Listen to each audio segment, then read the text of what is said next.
Je pense que c'est la première émotion que j'ai eue, un soulagement, quoi. Ça y est, quoi. C'est des années et des années de travail pour un accomplissement qui était grandiose, parce qu'on a été reçus par les millions de Français de façon remarquable, et je pense qu'on s'en souviendra toute notre vie.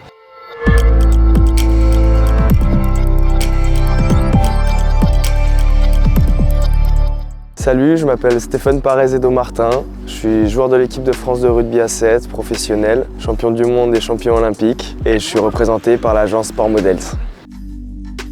J'ai commencé le rugby à 6 ans, en Espagne, au lycée français de Madrid. À l'âge de 10 ans, je suis revenu en France. J'ai intégré le PUC, qui est le club qui était juste à côté de chez moi. J'ai pu avoir des entraîneurs de qualité qui m'ont permis de progresser assez rapidement. Et en même temps, j'étais dans un collège aussi où le rugby était quand même omniprésent avec l'UNSS. Les recrutements ont commencé un peu à l'âge de 16 ans, dès qu'on commence à rentrer au lycée. Et j'ai intégré du coup le pôle espoir à la Canale, à Sceaux, où j'ai fait tout mon lycée là-bas, et puis après il y a eu le pôle France, et à 19 ans en fait j'ai décidé de me lancer dans l'aventure du rugby à 7 avec l'équipe de France. Alors le rugby à 7 c'est simple, c'est du 7 contre 7 sur le même terrain que le rugby à 15. Un match dure 2 fois 7 minutes, ça fait beaucoup 7, comme ça on s'en souvient. Les spécificités c'est qu'il y a beaucoup plus d'espace sur le terrain, donc il y a plus d'espace à couvrir défensivement, mais offensivement aussi il y a plus d'espace pour s'exprimer. Donc c'est les mêmes règles que le rugby à 15. Pareil, on a des touches, on a des mêlées qui sont peut-être un peu plus furtives que le rugby à 15, mais elles sont omniprésentes. Du coup, moi je suis demi-mêlée. Ça consiste à justement être un peu les yeux de l'équipe, essayer de bien orienter le jeu. Il y a un rôle offensif où je suis plutôt un meneur de jeu. J'ai des tâches un peu particulières, notamment les coups d'envoi, les lancers en touche, etc. Et défensivement, je suis un rôle de libéro. En fait, je suis derrière la défense et en fait, je comble les trous pour essayer justement d'avoir une défense la plus hermétique possible.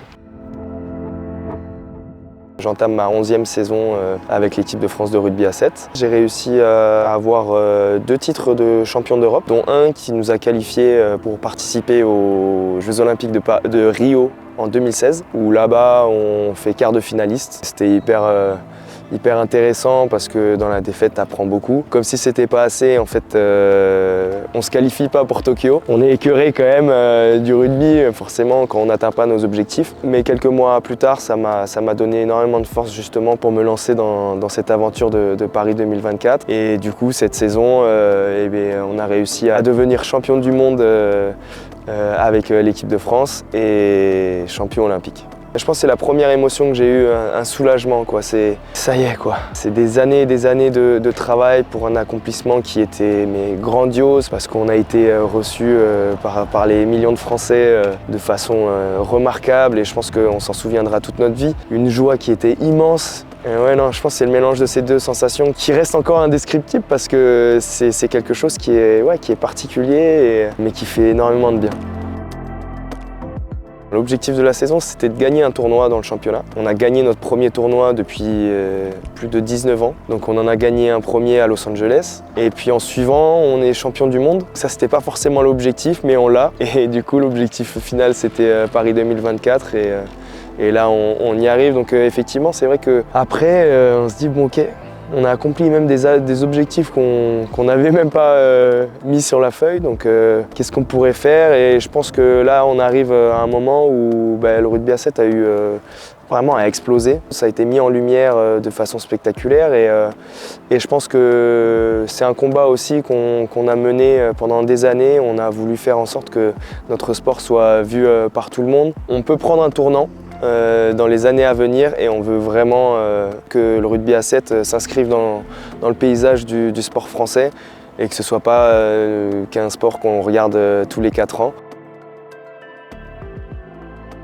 Là, je renquille pour faire 2 ans de rugby à 7. Il y a de nouveaux objectifs à aller atteindre, l'équipe à reconstruire, et je pense que l'expérience des Jeux de Paris 2024 mérite d'être partagée. Et justement, Je suis titulaire d'un CAP cuisine et du coup j'aimerais bien justement avoir mon petit restaurant ou alors ma maison d'hôte avec ma copine dans les années à venir après le rugby. Et ça, ce serait un objectif pour se surpasser et pour partager, garder les mêmes valeurs que le rugby, ce serait incroyable.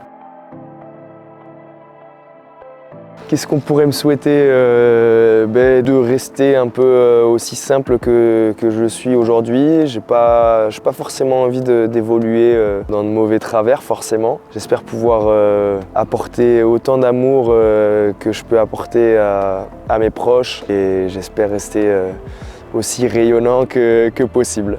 Voilà, c'est tout ce que tu peux me souhaiter. Mais quand on veut, on peut. Merci Sport Models, j'espère que ça vous aura plu et à bientôt.